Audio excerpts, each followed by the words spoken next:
Thomas Edison برقی آلات کا مجد ہے۔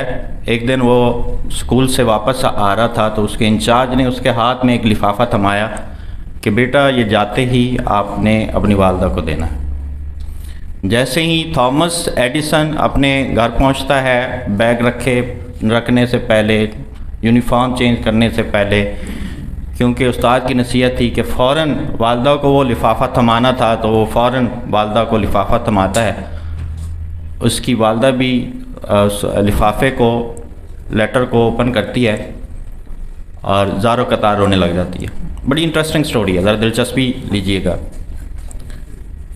اور بلند آواز سے وہ پڑھنا شروع کر دیتی ہے وہ لیٹر، وہ نوٹیفیکیشن جو اس کے انچارج نے بھیجا تھا کہ محترمہ آپ کا جو بیٹا ہے وہ بہت ذہین ہے اور ہمارے اسکول میں کوئی ایسا قابل استاد نہیں ہے جو اس کو پڑھا سکے، لہذا اس کو کسی اچھے اسکول میں داخل کراؤ۔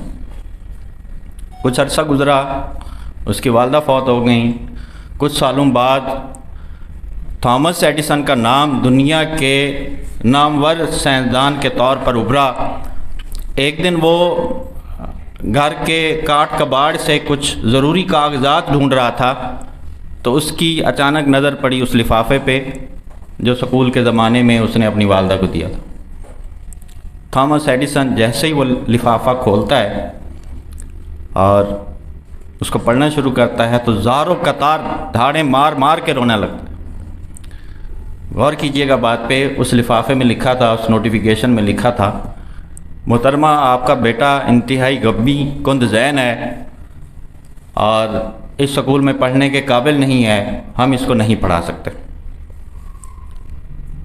تو وہ دھاڑیں مار مار کے رونے لگا اور اس نے اپنی ڈائری میں لکھا، تھامس ایڈیسن تو بڑا غبی کند ذہن تھا، تیری والدہ نے آج کا تجھے نامور سائنسدان بنا دیا۔ یہ اس نے کوٹیشن کی تھی۔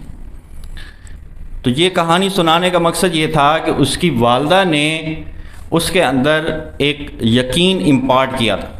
اس کا استاد کہہ رہا تھا کہ یہ غبی ہے، کند ذہن ہے، جبکہ جو جملے اس نے مثبت بولے تھے اس کی والدہ نے، اس سے اس بچے کے اندر یہ یقین پیدا ہوا کہ وہ کر سکتا ہے، وہ ذہین ہے، وہ اچھا پڑھ سکتا ہے، کچھ کر سکتا ہے۔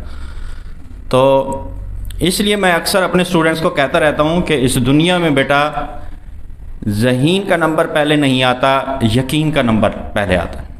اور ہمیشہ اپنے اسٹوڈنٹس کو ایک نصیحت کرتا ہوں، بیٹا success lies in 3 words، I can do. Repeat کریں میرے ساتھ۔ اجازت چاہوں گا۔ اور اساتذہ کے لیے ایک شعر، ہمیشہ حلقہ یاران معتبر میں رہا، ہمیشہ حلقہ یاران معتبر میں رہا، جتنے دن بھی رہا روشنی کے گھر میں رہا۔ بہت شکریہ۔